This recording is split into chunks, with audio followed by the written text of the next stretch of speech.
Escuela Sabática Viva es un programa de apoyo para la Iglesia cuyo objetivo es convertir cada clase en una unidad de acción que practique el compañerismo, estudie la Biblia y experimente la misión como estilo de vida. En la primera parte de compañerismo, dedica en tu clase 10 minutos a interesarte y conocer más a tus hermanos y hermanas, creando una red donde todos estéis cuidados y atendidos. Toma también tiempo para la oración, por vuestro reavivamiento espiritual y por nuestras familias e iglesia. Acompáñanos ahora en la segunda parte en el estudio de la Biblia y la lección de la Escuela Sabática.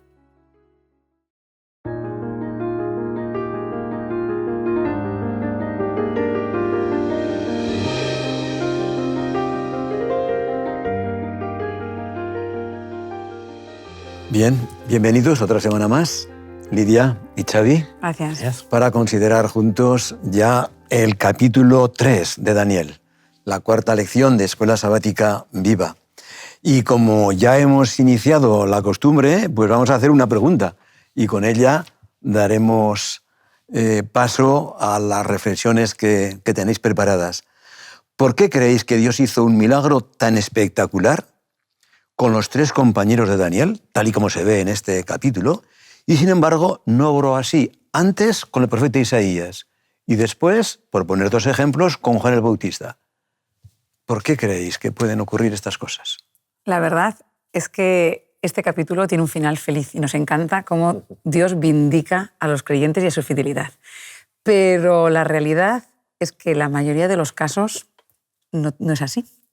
Juan el Bautista es muy frustrante porque es una vida dedicada al 100% a Dios y el final en manos de un rey impío, pues la verdad es que decepciona.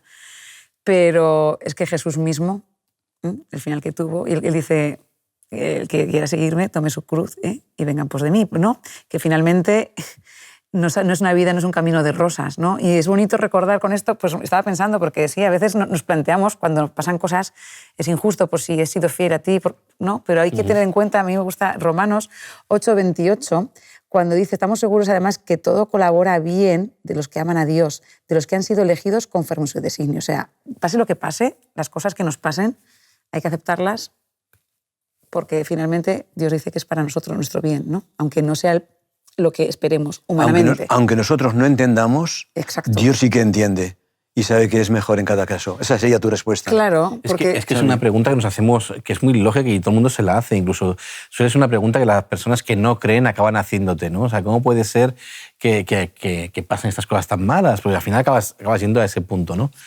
¿Por qué a unos sí y otros no? O alguien que es muy bueno, ¿por qué con lo bueno que era? Con lo bueno que era, ¿qué le ha pasado? ¿Por qué? Y este, en cambio, son preguntas muy válidas, pero que en nuestra limitada comprensión del plan divino y de todo lo que tiene el Señor en mente, podemos responder. A veces nos tenemos que quedar, pues, el Señor tiene un plan, lo que más nos corresponde es ponernos en sus manos e intentar que salga lo mejor posible, ¿no? Y sin duda Dios sabe lo que es mejor en cada caso. Claro. Y cuando tenemos esa confianza no nos frustramos, ¿no? Porque como dice el salmista, no te fijes en el éxito del impío, del malo, no te fijes en él porque finalmente los justos heredarán la tierra. O sea que aunque ahora digamos es que la vida no es justa, yo que soy fiel y fíjate, y al otro, que lo bien que le va a las cosas y es completamente una vida ajena a Dios. Quizá porque centramos el final o pensamos en el momento actual y el final no es el momento actual. Eso es. Nosotros tenemos una visión mucho, que Daniel además nos habla de ello, una visión enfocada hacia el futuro, ¿no? Entonces, cuando piensas en el futuro, no valoras tanto cómo ha sido el final aquí, porque lo realmente importante es cómo va a terminar. Y cuando somos conscientes de que Dios tiene un plan para cada uno de nosotros y que si confiamos en Él y nuestra vida está en sus manos, aunque el final no sea el que nosotros esperemos es el mejor para nosotros, pues entonces estamos también tranquilos. Tranquilos. En otras palabras, podemos ser en ocasiones instrumentos divinos para el bien de otros. Eso también puede ocurrir. Juan el Bautista murió muy joven, pero sin embargo Isaías había desarrollado ya un ministerio de igual 60 años. Y en este caso les salvó. Dios es evidente que en cada caso sabe lo que debe hacer, lo que es mejor para cada persona, para las circunstancias y sobre todo para que su obra vaya adelante. Y al final el Señor dará las recompensas, porque así van a ser justas y equitativas para todos. Y no tiene que darnos miedo la muerte, ni la enfermedad, ni el sufrimiento. Lo que tiene que darnos miedo es estar desconectados de Dios. Eso sí que tiene que darnos pavor. Probablemente ellos dos habían cumplido el plan que el Señor tenía para ellos. El Señor dijo, es un momento de descansar. Uno pensamos, es muy pronto para Juan el Bautista. Bueno, pues ya había hecho lo que tenía que hacer y seguro que lo aceptó con tranquilidad. A nadie le gusta que le corten la cabeza, pero lo aceptó con tranquilidad, ¿no? O sea, dicen, bueno, ya he cumplido lo que tenía que hacer. De hecho, él lo reconoce. Es el momento de que Jesús crezca y yo disminuya. Pues y yo mengue. Sí. ¿No? Así es. Bien, pues pasamos de un capítulo en el que encontramos una imagen metálica con diferentes tipos de metales y con una explicación histórica para cada uno de ellos, y ahora nos encontramos con una imagen que es toda de oro. ¿Qué ha pasado aquí?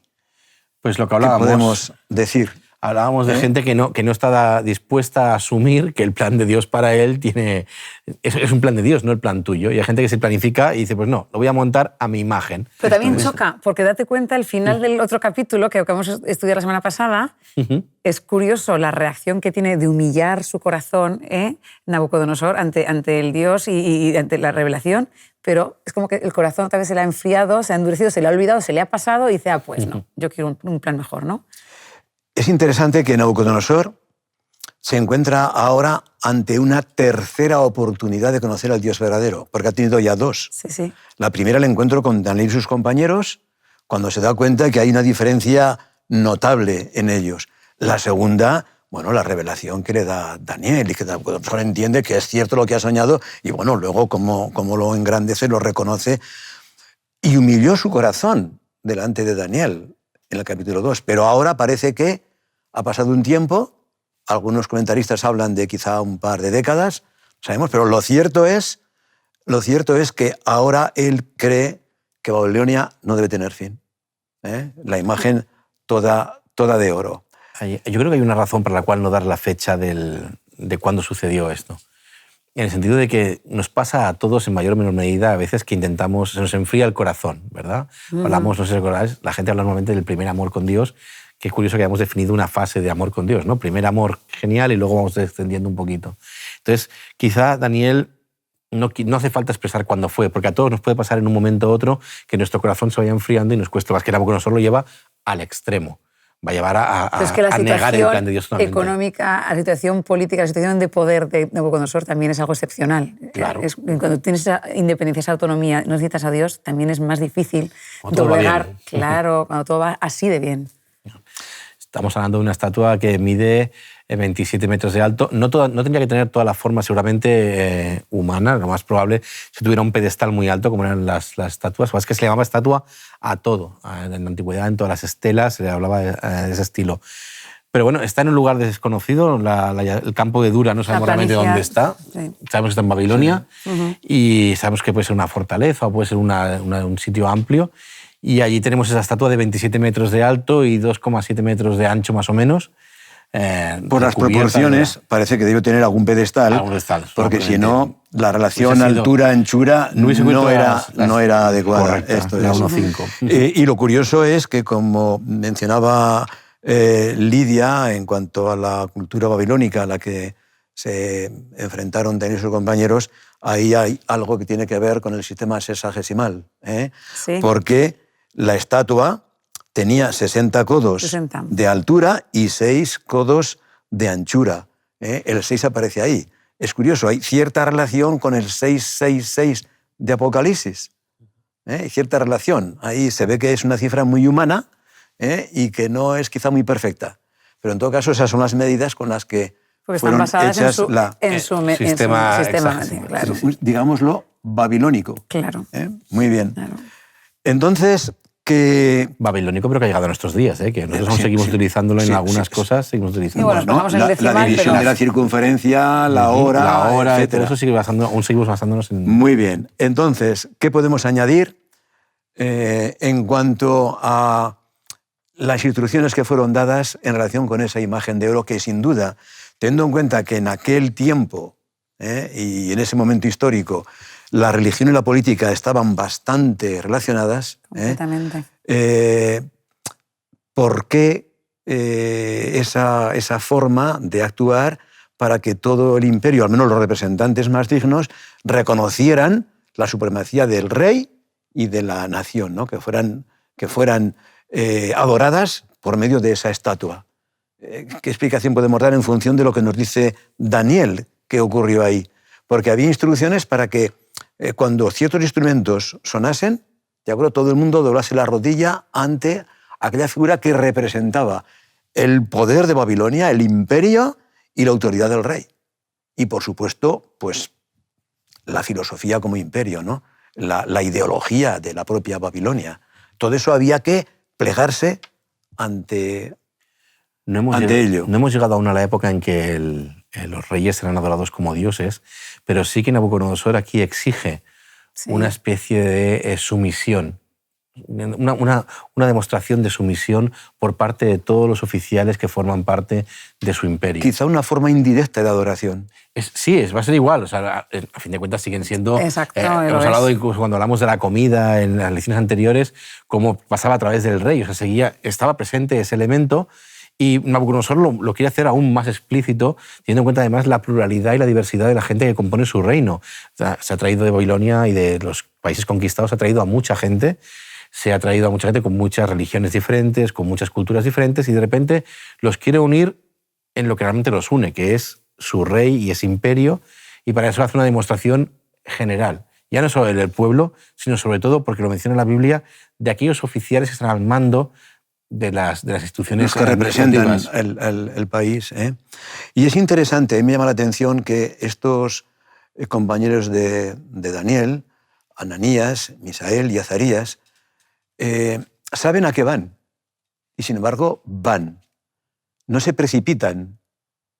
Ellos saben que el Señor les guía, les ayuda, y entre tanto que no tengan una fuerza mayor que les presione para doblegar su conciencia, ellos dan los pasos que haya que dar. Aquí quizás se podrían hacer algunas aplicaciones a nuestros días, pero quizá debemos de abordar primeramente el capítulo, luego si nos queda un poquito de tiempo podemos hacer alguna aplicación.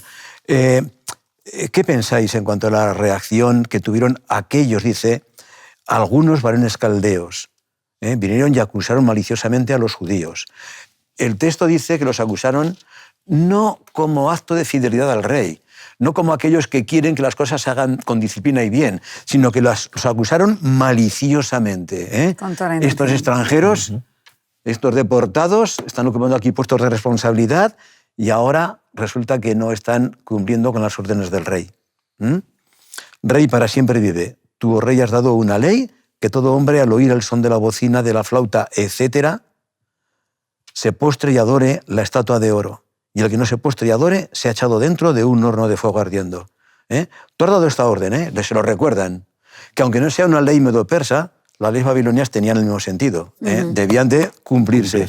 Entonces le dicen, hay unos varones judíos, pero fijémonos bien cómo van con ese detalle diciendo, estos varones, oh rey, han sido puestos sobre los negocios de la provincia de Babilonia. Pero además no te han respetado. No adoran tus dioses, no adoran la estatua de oro que has levantado. Vamos, que lo calientan bien a Nabucodonosor. Lo calientan y cuando bien. Está ya calentito, él dice ser irritado en sobremanera, hizo que vinieran, los llamó, los mandó llamar, y entonces ahí reacciona contra ellos. El original, bueno, vamos a verlo porque además la forma de acusación también acusa un poquito al rey. Diciendo, tú has puesto a esos extranjeros por encima de nosotros. Te has equivocado. Y esta gente, no estamos seguros de ellos. Recuerda que además provienen de una población que se ha rebelado continuamente contra ti, ha ido bailando. Y de repente nos encontramos aquí gobernando y en altos puestos de influencia, ocupando los puestos que deberían ser nuestros, que además es curioso como lo dicen, ¿no? Un poco como, ahí deberíamos estar nosotros y están estos, y tú los has puesto ahí, y mira ahora cómo te pagan. Es como, es muy maliciosa la acusación. Pudieron ser subordinados de los compañeros de Daniel, sin ninguna duda. Gente que comparte el trabajo. Claro. Ahora, lo que es también interesante es que el rey, a pesar de haber dado la orden de que si no doblaban la rodilla cuando se basen los instrumentos de música, si le han echado al horno de fuego, les da una segunda oportunidad. Les pregunta. Porque les hace la pregunta. Es verdad lo que me están diciendo. Quiere corroborar si las dos versiones. Sí, sí. Y aquí aún calientan más el horno. Ahora pues, ¿estáis dispuestos para que al oír el son de la bocina, es decir, creéis que ahora, cuando suenen de nuevo, y notad, toda la orquesta va a sonar exclusivamente para ellos, va a sonar para ellos. Y toda esa gente si está suena mirándolos. y todos los demás, digamos, siguiéndoles. cuando se adoren los hebreos van a rodearse todos otra vez porque es que suenan los instrumentos y hay que hacerlo.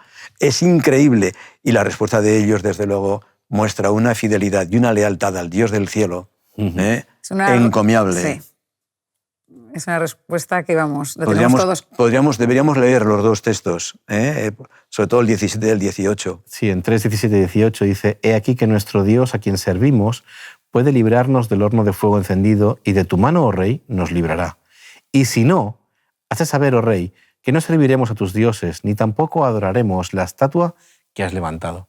Que lo sepas, rey. Ese y si no, sí, no nos importa. Es fascinante, o sea, no para mí es fascinante. Nosotros vamos a hacer lo que tenemos que hacer y Dios no nos importa. Hemos de verlo no como un enfrentamiento al rey, sino con un posicionamiento firme de obediencia en su fidelidad a Dios. Al Dios del cielo. Es así. Y te digo una cosa. Tanto se los libra como si no, además. Es curioso porque esto siempre lo hemos comentado, ¿verdad? Qué fácil hubiera sido agacharse tras un cordón, tal. Pero en tu mente pensar, a ver, Señor, si ahora nos morimos, ¿para qué servimos? ¿Qué función tenemos aquí? Somos más útiles si estamos vivos, te podemos servir mejor si estamos vivos. Entonces, pues podían haber hecho disimulado algo para pasar desapercibidos, pero parece que están buscando no pasar en absoluto desapercibidos, todo lo contrario, que quede en evidencia lo que están haciendo. Algún comentarista dice que Daniel, que no es mencionado, que no aparece, y el Talmud también da su explicación, o trata de dar razones por las cuales no estaba presente, pero como que Daniel se inclinó un poco disimulando. ¿De acuerdo? O que también otra explicación que dan es que Daniel tampoco se arrodilló, pero claro, como Daniel era quien era, no se atrevió nadie a denunciarlo, solamente denunciaron estos tres. Lo cierto es que Daniel no está ahí, no sabemos por qué, claro. Pero creo que las razones, a mí me lo parece, son obvias. Es decir, ¿con qué cara iba a permitir Nabucodonosor que Daniel estuviera allí? Era, algo claro. Pasó, algo hicieron eso es verdad. Para que él no estuviera. Claro. Teniendo en cuenta que probablemente además la estatua que está representando Nabucodonosor y que ha hecho hacer debería ser muy parecida a la estatua que vio en el sueño.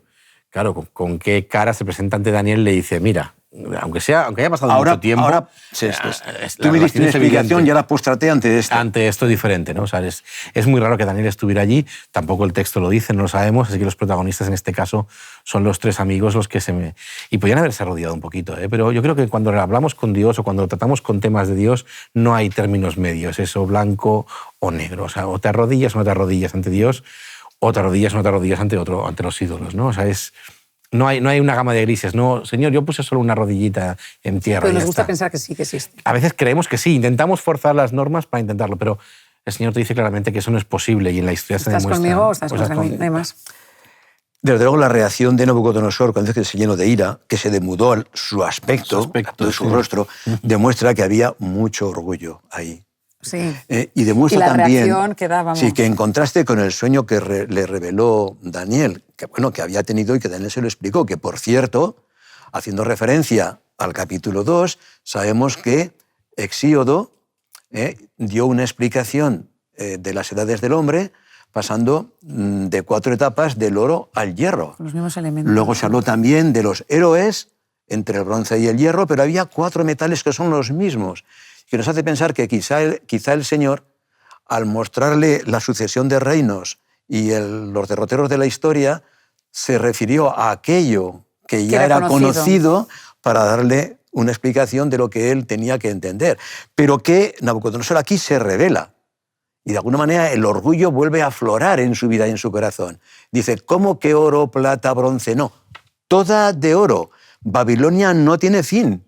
Mi reino va a durar, pues he sido yo el que lo ha reconstruido y esto no tiene ningún fin. Y sabemos que mandó calentar el horno, dice, ordenó que el horno se calentara 7 veces más de lo acostumbrado. De nuevo estamos ante una expresión que puede ser retórica, claro. Mucho más de lo acostumbrado. Exacto. Pero en todo caso, debió calentarlo bien porque los que echaron a los compañeros de Daniel al horno murieron abrasados. Sí. A veces la gente piensa que este castigo no puede ser real, porque un horno de fuego, pero lo cierto es que es muy habitual en la zona. E incluso sabemos que en la época cartaginesa, Diodoro de Sicilia cuenta que había hornos para sacrificar a niños también. O sea, que no es un castigo tan inhabitual ni es raro. El Código de Hammurabi ya habla de castigos similares. Así que nos encontramos ante un detalle que nos da cuenta de la validez de la historia, de la veracidad de la historia, cuando de repente, además recordemos que están en la llanura de Sinar, donde se utilizaba un tipo de petróleo especial, con lo cual era más fácil que ese horno alcanzara ciertas temperaturas elevadas que pudieran matar a una persona de un golpe de calor. Poder aguantar estar cerca. Y Jeremías habla de 2 hombres que fueron abrasados en el fuego por Nabucodonosor. Así que no es nada raro, no es nada extraño que la Biblia hable. Es un castigo que está ahí y que se puede utilizar y que evidentemente Nabucodonosor utiliza, y más cuando es enfrentado en público ante tanta gente. Recordemos que habría muchísima gente alrededor mirando lo que estaba pasando allí. ¿Y qué podemos decir de lo que sigue después? Resulta que Nabucodonosor ha entendido, y así lo dice, que fueron echados 3 atados al horno. Echasteis 3 atados, y yo veo 4 que se pasean sueltos. Y el aspecto del cuarto es semejante a hijo de los dioses. ¿Qué podemos decir en cuanto a esto? ¿Quién era este hijo de los dioses? ¿Podemos pensar ya que Nabucodonosor sabía a quién se enfrentaba cuando dice ¿qué Dios os podrá librar de esto? Pues no sabemos qué pudo haber en su corazón, pero en todo caso él había pensado ya en el Dios del cielo, porque Daniel había dicho hay un Dios en los cielos, ¿de acuerdo? Y ahora este cuarto entiende que no es una criatura evidentemente él humana, sabe que no puede ser humana. Es hijo de los dioses. Y la respuesta que habían tenido previa los amigos antes de entrar al horno es que si puede librarnos, si quiere puede librarnos. O sea que eso había quedado podría en su mente. actuar. Claro. Y además llama la atención que es que Nabucodonosor no se queda ya, no se siente cómodo en el trono, se levanta, se acerca al horno y los llama. Tiene que estar muy inquieto. Dice, se acercó a la puerta del horno de fuego ardiendo y dijo, Sadrach, Mesach y Abednego, siervos del Dios Altísimo. Es increíble cómo contrasta la construcción de la imagen toda de oro con la reacción del rey aquí ya. Entonces ellos salieron del medio del fuego. Ahí se juntaron todos para mirar a estos varones como el fuego no había tenido poder alguno sobre sus cuerpos. Ni el cabello de sus cabezas se había quemado. Sus ropas estaban intactas y ni siquiera olían a fuego. Es curioso cómo recalca el hecho de que ni un pelo fue quemado de su cabeza, no hay olor a humo, no hay nada. O sea, el poder divino ha sido tan fuerte que ha podido evitar aquello milagro, que mató a otros hombres, ha conseguido que ellos se vean afectados en lo más mínimo. Entonces, claro, ¿qué evidencia tiene ante su orgullo y el poder de Dios? No puede equipararse de ninguna forma, ¿no? Es curioso que él se acerque sabiendo que 2 hombres han muerto cuando han echado a los 3 chicos al horno de fuego. Él se acerca sabiendo que su vida peligra, porque el horno sigue estando a temperatura. No ha pasado mucho rato desde que nos han echado. El horno sigue estando a altas temperaturas y él incluso se acerca a pesar del peligro para su vida.